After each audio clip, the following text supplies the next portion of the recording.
Good morning, welcome to Dallas, and welcome to 2024 SEC Football Media Days. We're glad that you're here. At this time, if you'll direct your attention to the video screens, we have a short video presentation that will be followed by the SEC Commissioner Greg Sankey, who will be here at the podium. So at this time, we direct your attention to the video screens.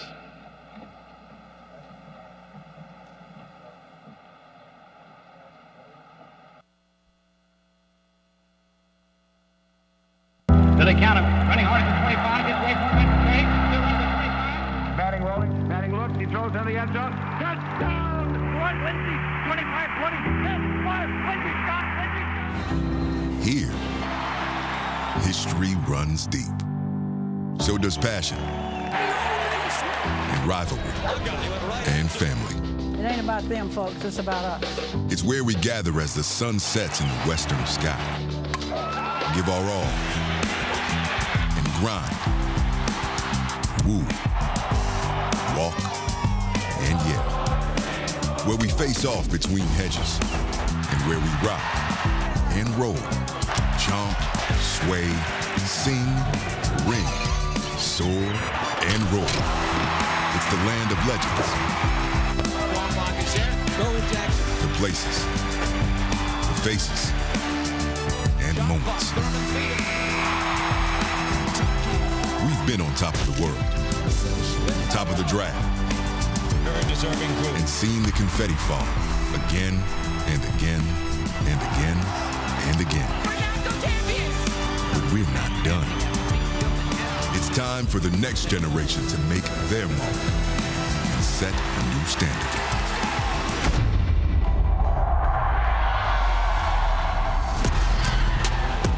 Let's welcome more championship swagger.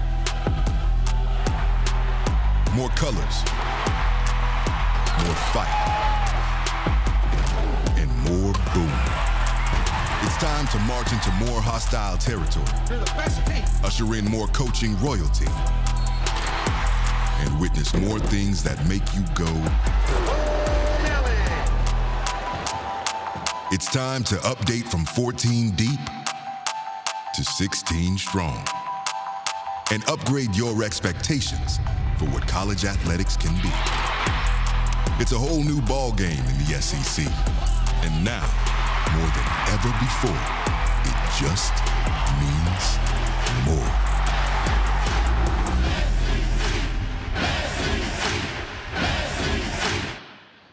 Now we'll welcome Southeastern Conference Commissioner Greg Sankey to the podium.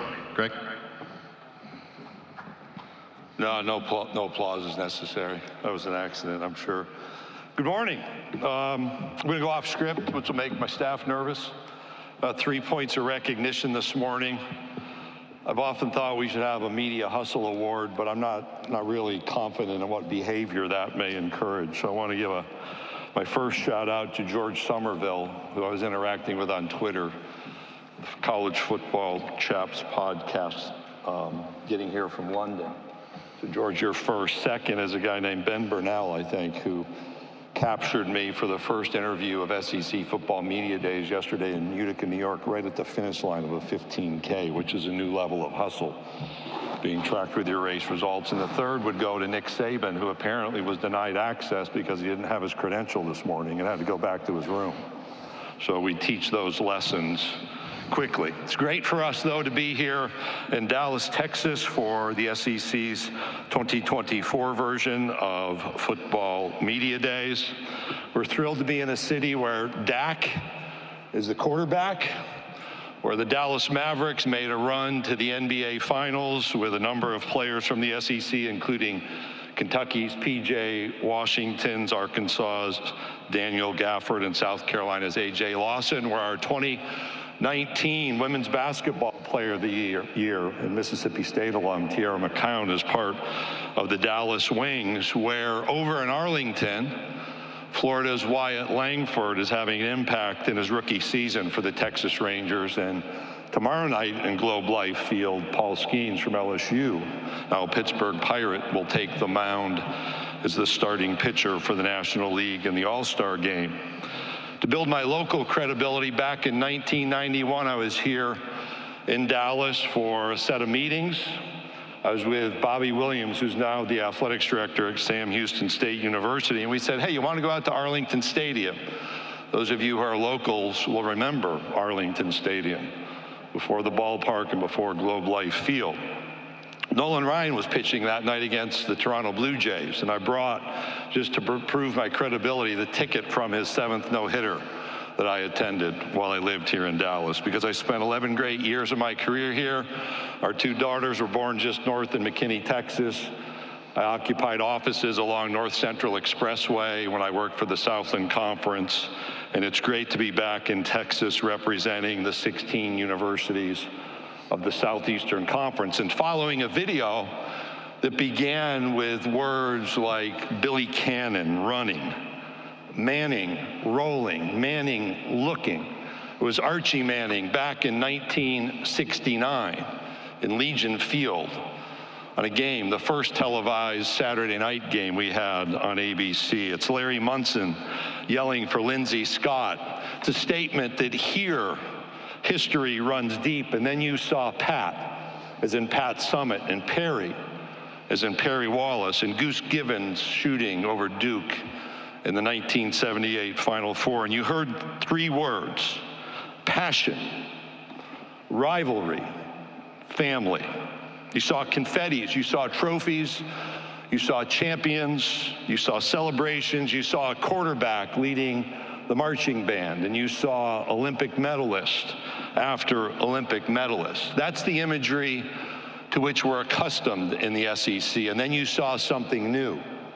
You saw Bevo, and you saw the Sooner Schooner. And you heard from 14 deep to 16 strong. 16 is our today, and 16 is our tomorrow. Those 16 universities represent a currently enrolled student body of right at 500,000, a global network of 5 million living alums and former students, direct local economic and state impact exceeding $100 billion annually, a number that will continue to grow. And the innovative nature of these universities has caused us in the Southeastern Conference, through the collective campus work, to be the first collegiate athletic conference to convene an artificial intelligence consortium that's already creating research and collaboration and programming partnerships, including a faculty education program about how you manage artificial intelligence in the university learning environment. We've already engaged over 1,000 of our faculty in education around that important topic, a new topic, an emerging topic in which we intend to lead as campuses. We also gather Thursday here at Football Media Days to hear from a panel labeled Artificial Intelligence in Sports panel that takes place, and I encourage you to join in that opportunity. And staying in the technology sector with the changes taking place in college football, I'm pleased to acknowledge that as we explore new ways to use technology in our competitive experience and in competitive experiences and to advance the sport of football, we're proud to work with Apple to introduce iPads for sideline use during the upcoming football season to elevate the performance of our student athletes. You know, the college football rule change that's gone into effect this fall permits teams to use this video resource, and the large multi-touch display of an iPad combined with its amazing performance and incredible portability, I know has benefited me on a daily basis, and it makes it the ideal solution for our coaches and student athletes to use in-game video efficiently. The now 16 athletic programs in the SEC last year earned 11 total national championships. The SEC is the only conference to participate in every one of the 4-team college football playoffs. For the 18th consecutive year, we led all leagues with the most NFL players drafted at 59. We're excited about this year's College Football Hall of Fame inductees that include Kentucky's Tim Couch, Arkansas's Dan Hampton, Alabama's Antonio Langham, and Texas A&M's Kevin Smith. And we're pleased to celebrate with new member, University of Oklahoma, the induction of Dewey Selman, who's both an Oklahoma legend and the father of Mississippi State University Athletic Director Zach Selman. In the NBA playoffs that I mentioned a moment ago, Players who had played on SEC teams were represented in a greater number than any other conference with 49. 1/3 of this year's WNBA All-Star roster are from the SEC. For the 2024 Major League Baseball season, we had 88 players on opening day rosters, and yesterday saw 20 players taken in this year's Major League Baseball draft. You're probably tired of hearing me say it, but those numbers are the most of any conference. For the 25th straight year, we led the nation in football attendance. For the 28th consecutive year, we led the nation in college baseball attendance, having 8 of the top 10 attendance leaders in 2024. Our softball already led the nation in attendance, nearly doubling the next closest conference. The same is true in women's gymnastics. And one of the growth sports for us, women's soccer, led in both average and total attendance during the 2023 season across the country. We're also proud to have finished yet again with another SEC versus SEC College World Series championship final this year. It was Tennessee and Texas A&M, the 6th overall SEC versus SEC baseball final, the 3rd in the past 4 years, but if you adjust our membership, and remember it was Oklahoma and Ole Miss a few years ago, SEC teams have been consistently filling the national championship series. There's a total of 21 times across all sports where a national championship, like women's tennis this year between Georgia and Texas A&M, involved 2 SEC teams. When we look ahead to the Paris Olympic Games, there are a total of 270 Olympians with SEC ties. 85 will populate the Team USA roster. 42 of those U.S. Olympians are returning Olympic competitors, and 43 will be first-time Olympians. And we will have every one of our 16 universities represented on the U.S. Olympic roster.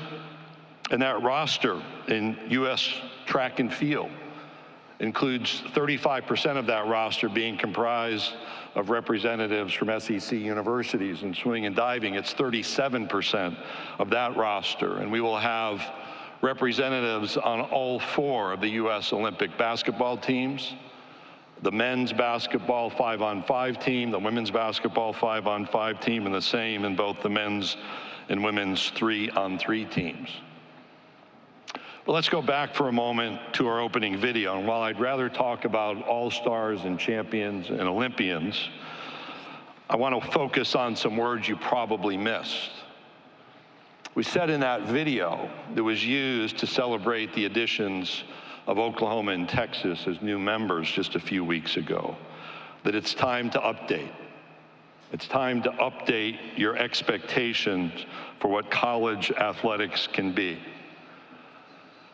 And many of you have written or opined about this being a unique time for college athletics. Time for movement, obviously, and a time of change. And we as leaders are responsible for navigating what really are, for us in college sports, uncharted waters of change. And we're doing so at a time when the pressures to recruit, to win, to draw people in are just as high as they've ever been. But we've added a set of external factors: the litigation that presses in, state-level legislation, conversations with Congress, and the emergence of the next great idea that is sold or pitched as something that will quickly and fully resolve the issues currently faced in college sports. But the reality is, there is no easy button we can just go push to resolve the issues we face. And there's no magic pill. And any time you go through a reset, it is difficult.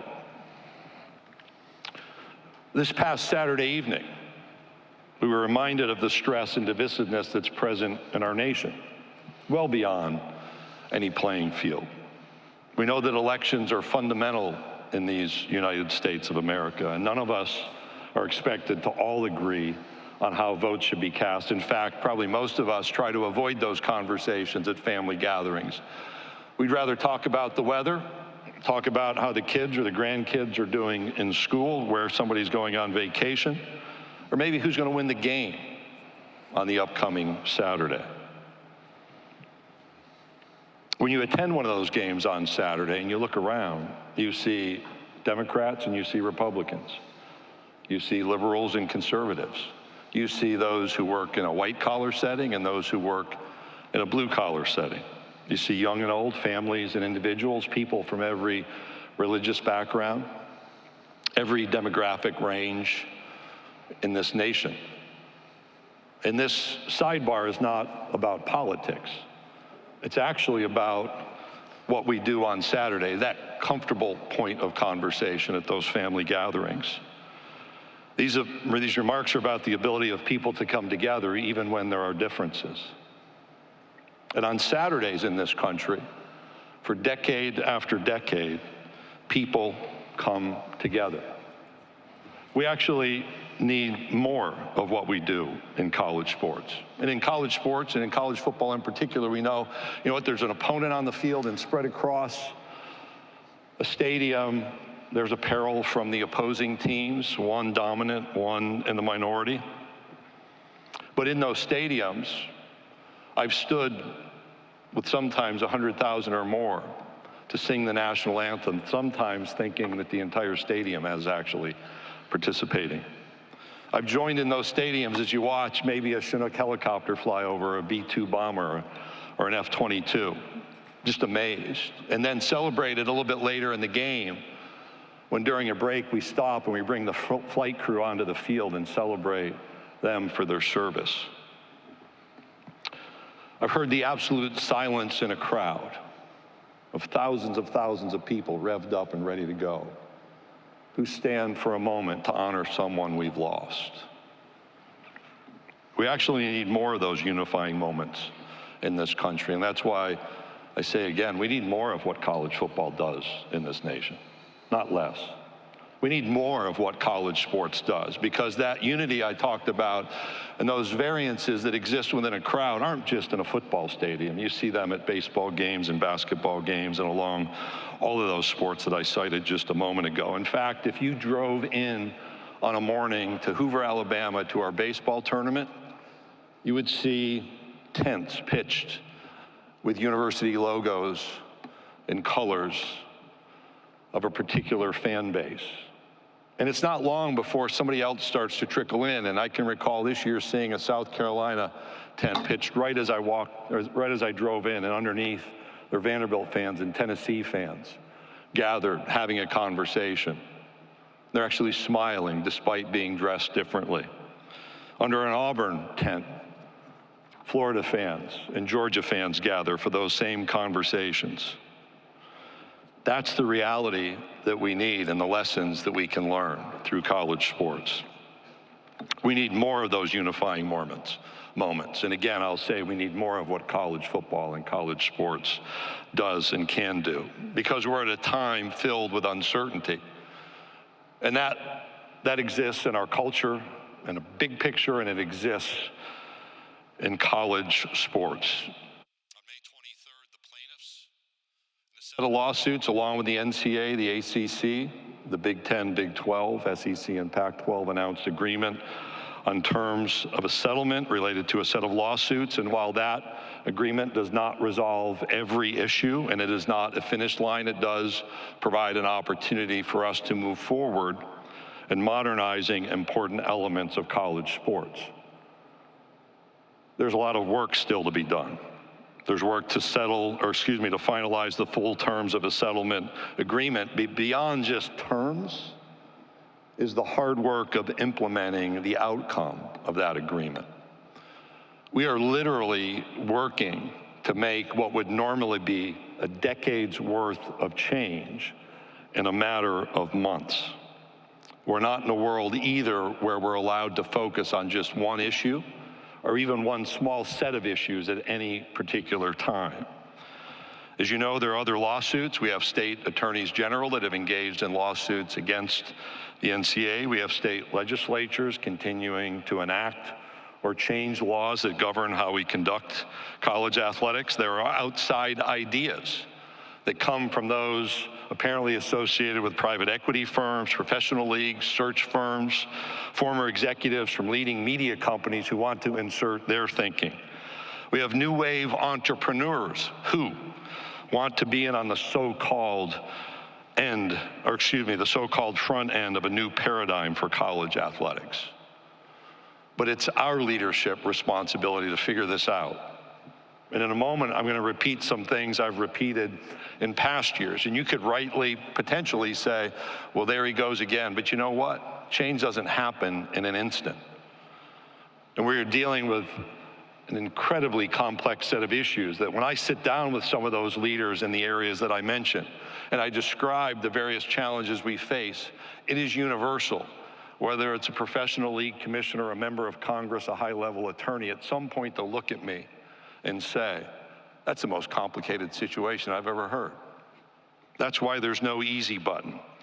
But we have the responsibility on our university campuses to constantly be evaluating and exploring the best partnerships and innovations that protect the collective interests of our universities while also tackling new legal and political realities. But you know what? We also have to do that in a way that continues to engage with our fans, that continues to honor the traditions that are important to our campuses and our communities. And yes, we're going to seek to capitalize on new revenue opportunities that support our athletics programs and our student-athlete participants. We've been incredibly successful, and I understand why so many outside of the campus and conference realm are interested in coming in and being a part of it. But that responsibility lies with us to bring people into the solution, not to cede authority to external actors. We know who we are. In the Southeastern Conference, we're the one conference at this level where the name still means something. The southeastern part of the United States, where when we expanded, we actually restored historic rivalries while adding only 100 miles to the longest campus-to-campus trip our student athletes will experience. We're a conference where in survey after survey, we have the most avid fans by comparison. Not just the most draft picks, not just the most teams in a championship, but the people around our programs who want us to lead. Again, not give authority away.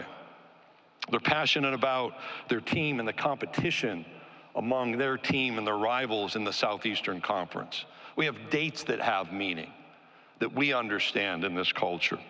They're passionate about those longtime rivalries, passionate about the opportunity to spend a Saturday in their favorite football stadium, maybe visit a new place, or maybe from time to time tour all the stadiums in the SEC. We in the SEC, we know the importance of education, what it can mean in the life of a young person. You know what? There's more money involved. We also know that there's more graduation success involved, and there's more opportunities to bring people back who may have left after their playing experience was complete without finishing their degree. Nobody needs to tell us to provide that opportunity. That's who we are. The number of former competitors I encounter, whether they're Olympians now or professional athletes who had an SEC playing experience, maybe they're on the sideline to be presented an award or just to be honored for what they contributed to that campus. Frequently I'll ask, well, why did you decide to come back? And with the same level of frequency, those young people tell me, this became home. That doesn't happen with some set of abstract ideas. It happens because there was something very different about college athletics in the Southeastern Conference than there is at the professional level. We know we have a responsibility to deal with our shortcomings. We know we have to act to solve our own problems, and we're doing that just now. But we want the college football playoff. America wants the Final Four. We desire a college World Series or a college cup, and to do so, we need national standards. And here's where I restate some things I've said before. And I'm actually the voice of our student athletes because they have said over and over, we deserve better as student athletes than to have a patchwork of state laws that tell us how to manage our name, image, and likeness.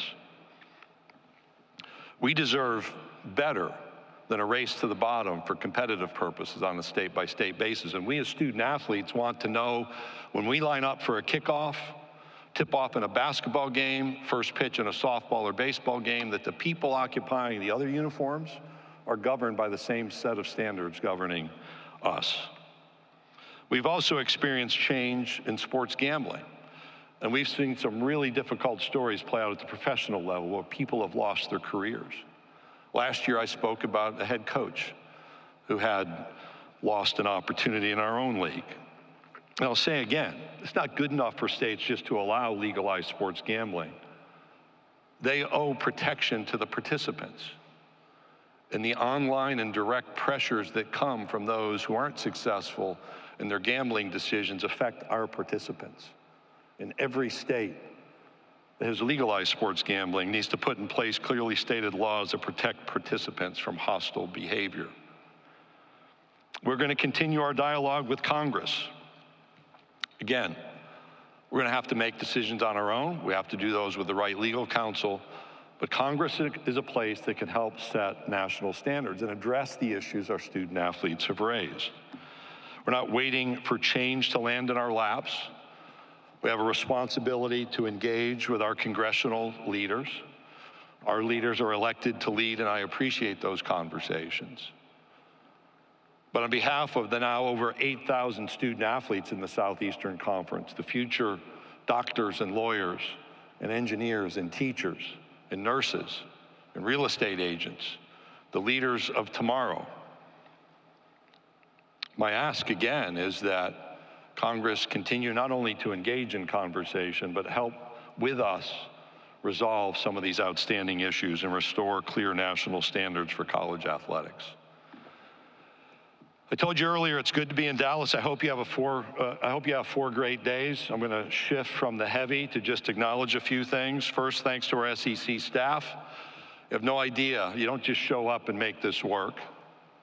We're a great group of volunteers that want to make sure you have a successful and productive 4 days, so please ask if we can be of help. When you move these events around, it's not done often. We were the first. We've done it the most. We appreciate some of our local hosts here.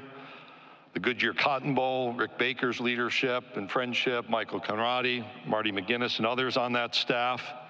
Since we're in Dallas, and I referenced my Southland Conference days, I began a long time ago flying Southwest Airlines, and Southwest is housed here, and we announced that they are the official airline of the Southeastern Conference last week.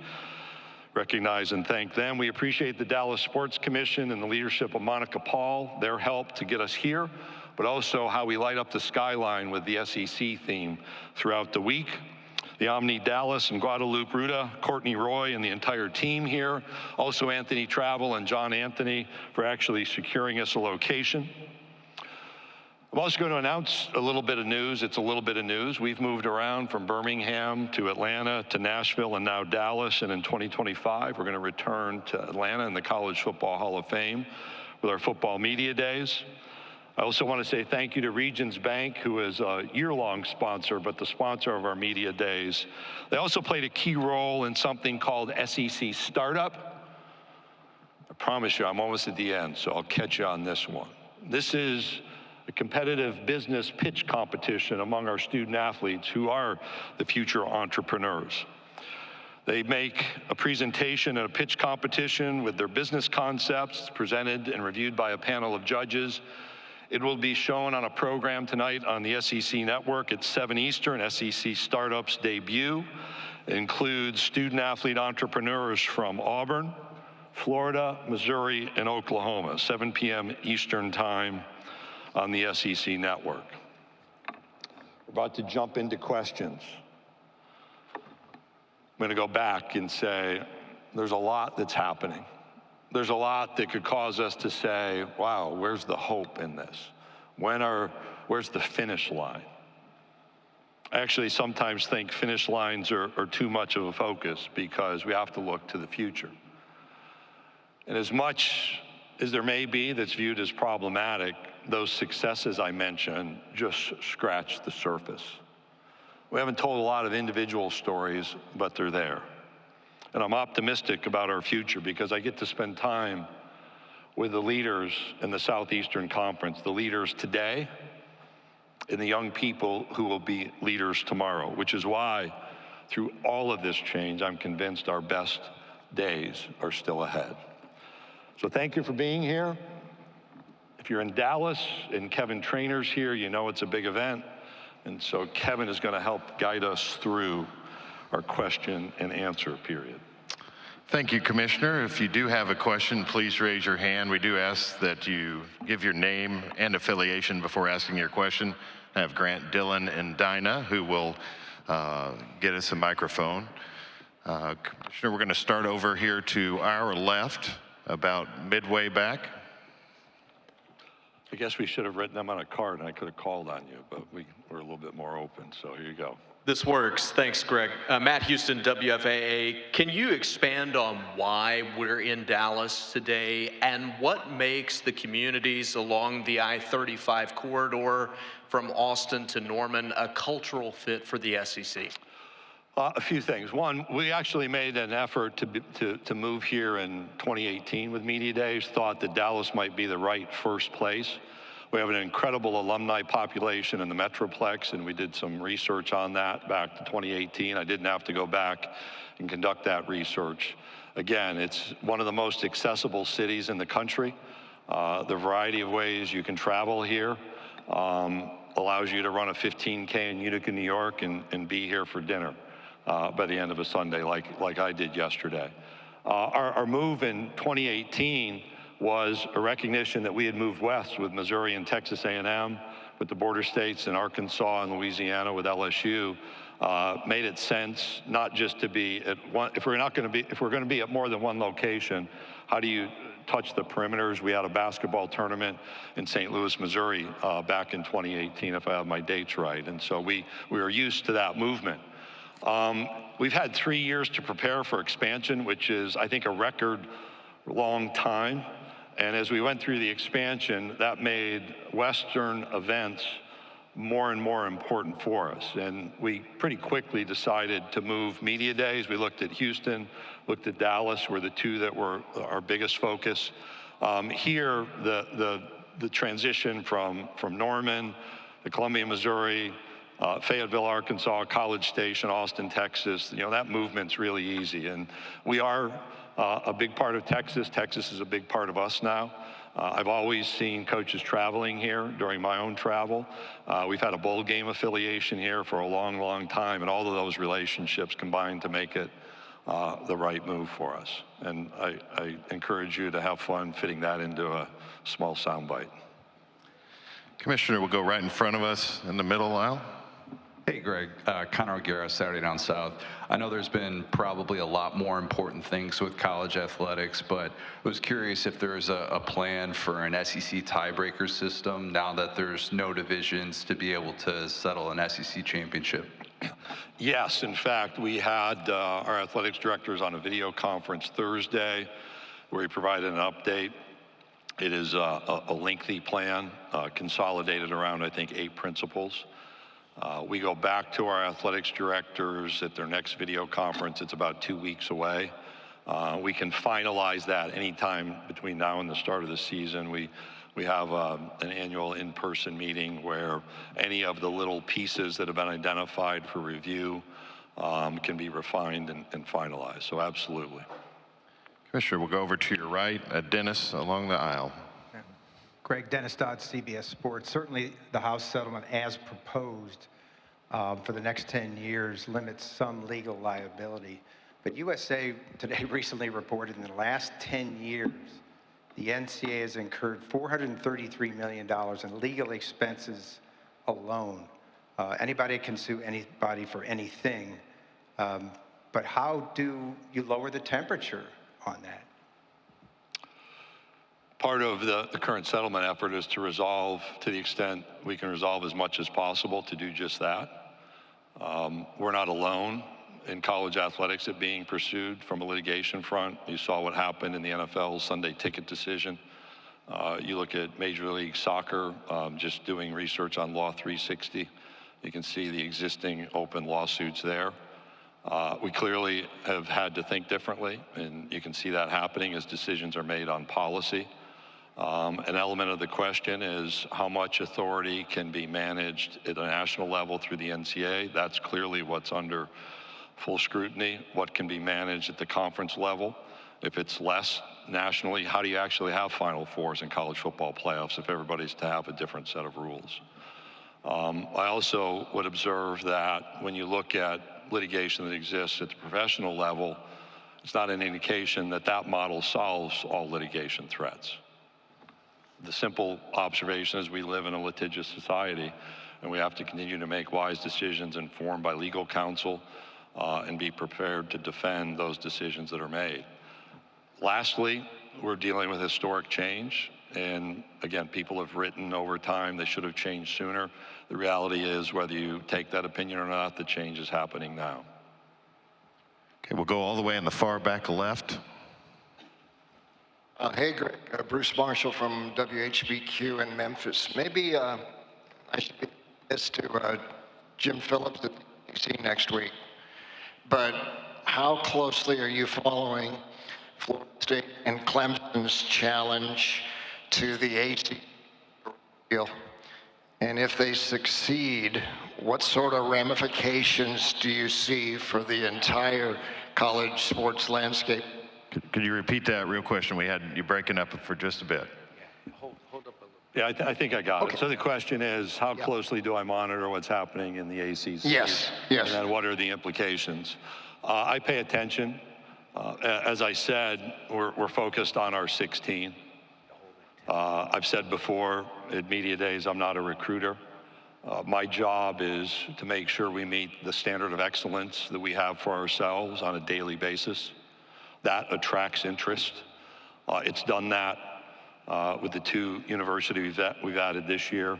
They're not the only phone calls I've ever had, but I'm not involved in recruitment. Our presidents have been clear that I am not going to entangle us in litigation around expansion. And so I pay attention, but I'm not engaged in those conversations. In fact, as I understand, the issue is agreements have been signed and decisions have been made among a conference, and the question is, are those going to be honored as they were established? And apparently that's for a court to decide now. The broader implications, obviously, if things change, then there's a new level of uncertainty.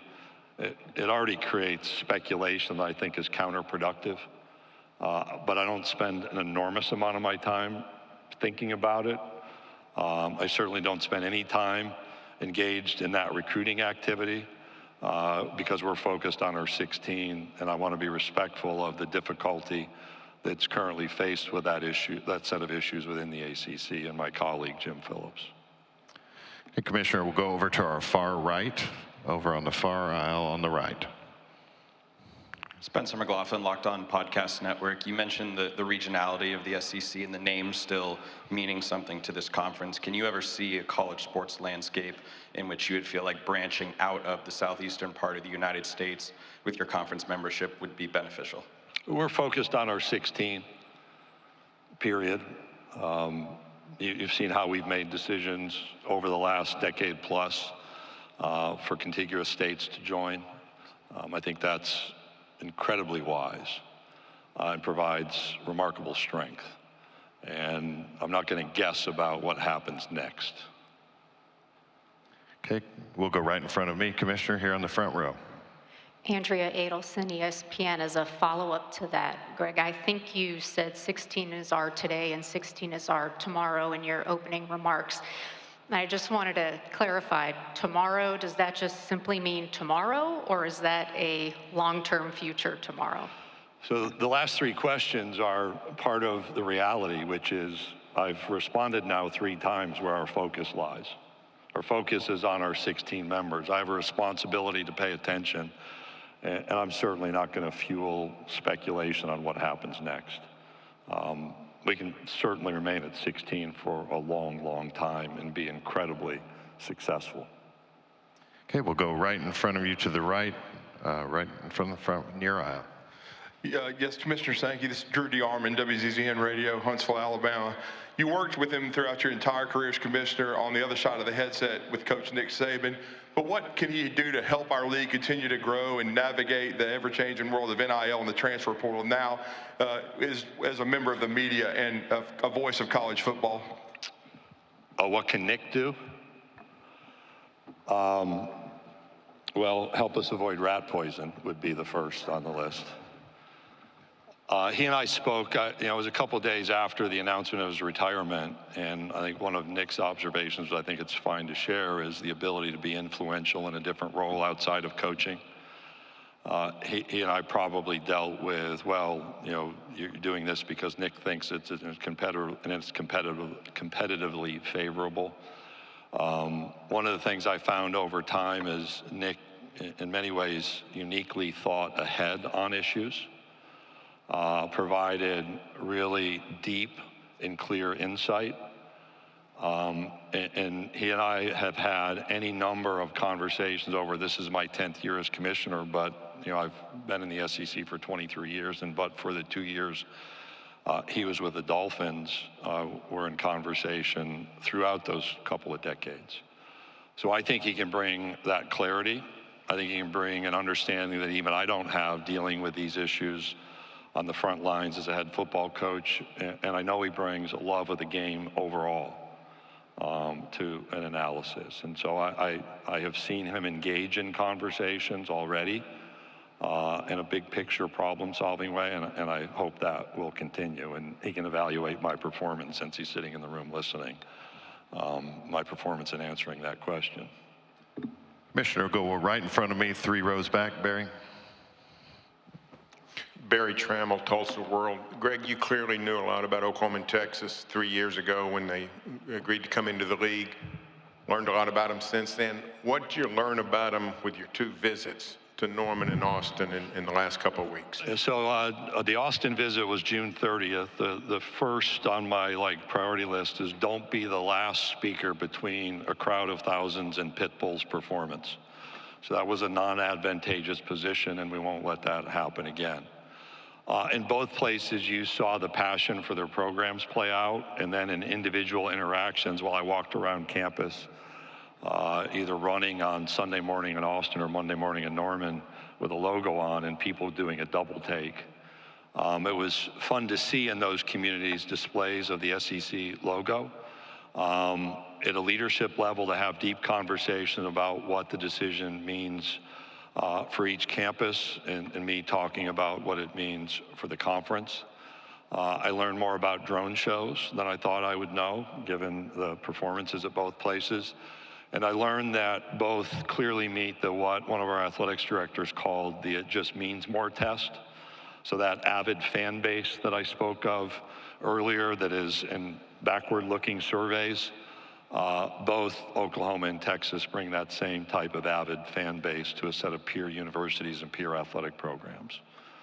I also learned it's hot in a tuxedo in Norman, Oklahoma on a football field late at night in July. Okay, we'll go back in the center section, same area. It's right behind you. Kirk? Kirk Bowles from the Houston Chronicle. Texas liked to think it ran things in the Big 12. I was curious what you would state as far as your expectation of Texas' influence and impact on the playing fields and in the boardroom. I actually think I just answered that to Barry, that both are now part of a conference with peer athletic programs and peer universities. So they'll fit, and we'll fit together as 16. Okay, we'll go over here to our right. Commissioner, over on the right-hand side. Yeah. Hey, Commissioner. Steve Moulton. Which side of it? There we go. Yep. Right here.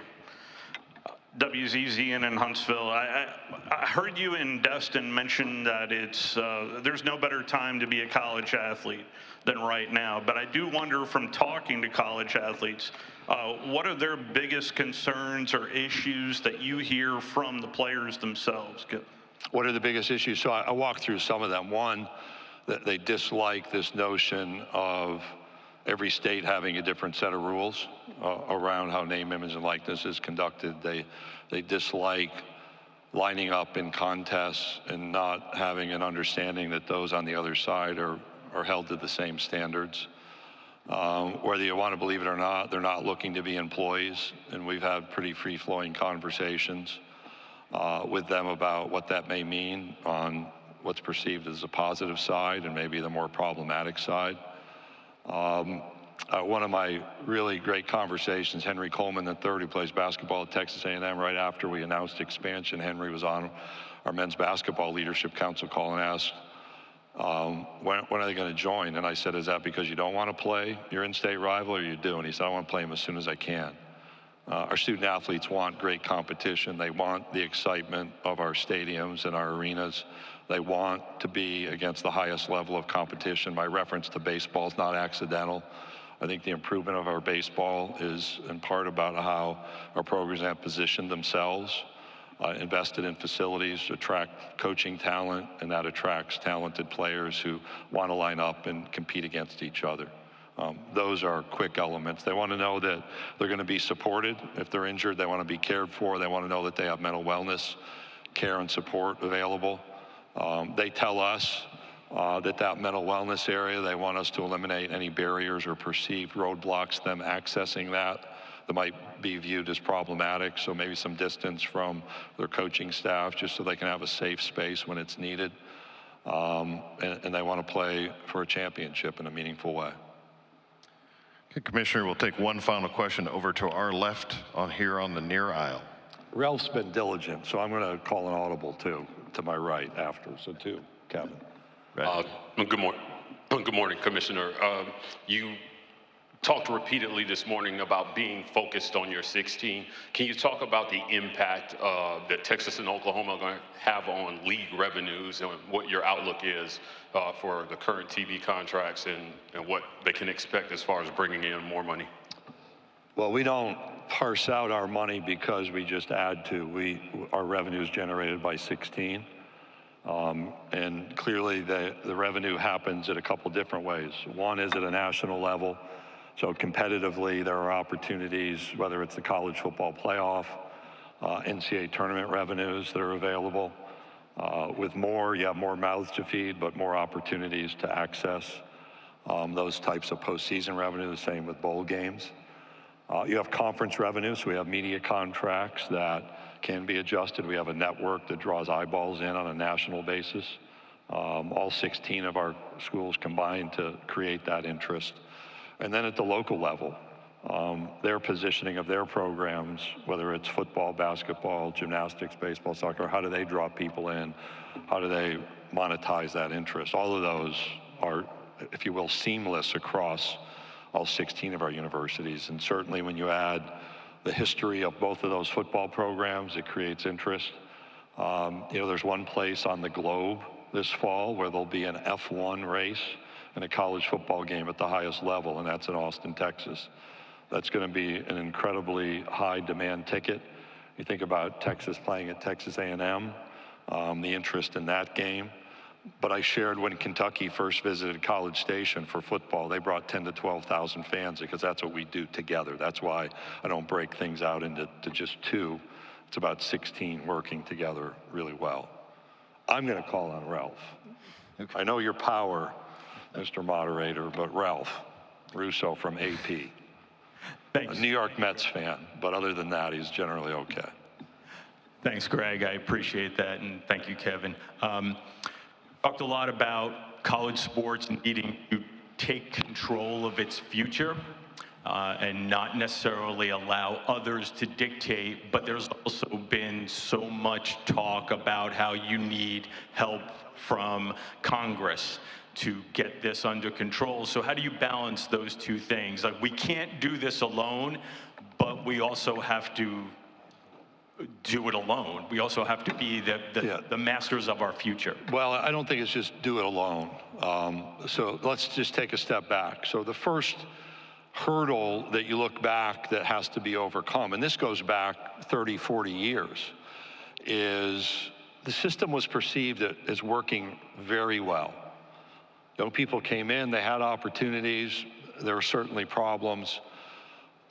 Things changed, the money changed, societal expectations changed, and adaptation was slow.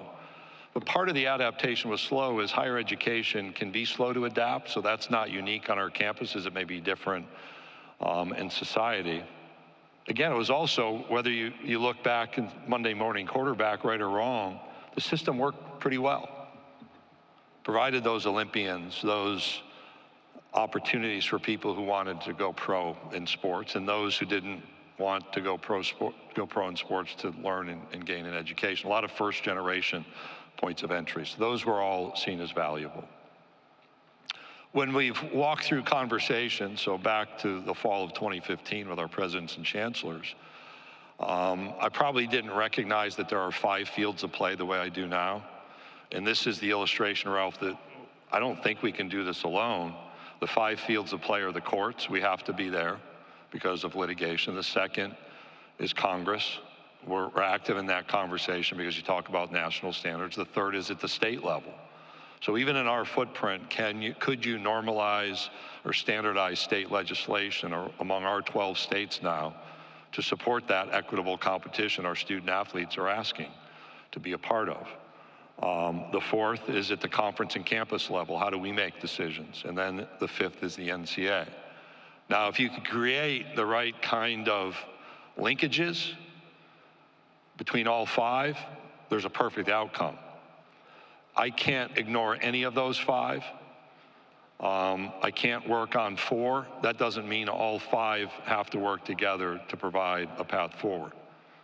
We may have to do elements of that at conference levels, given the scrutiny we're under.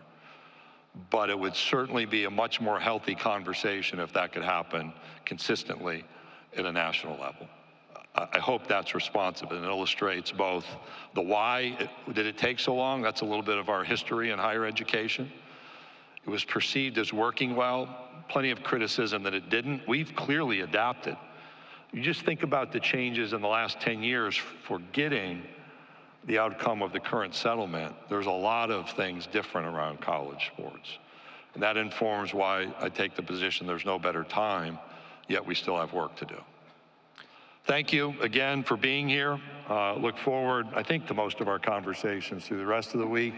If our staff can be of help, or if I can be of help to the extent my time permits, I look forward to engaging in conversation. I'll be back shortly to introduce our first head football coach of the day.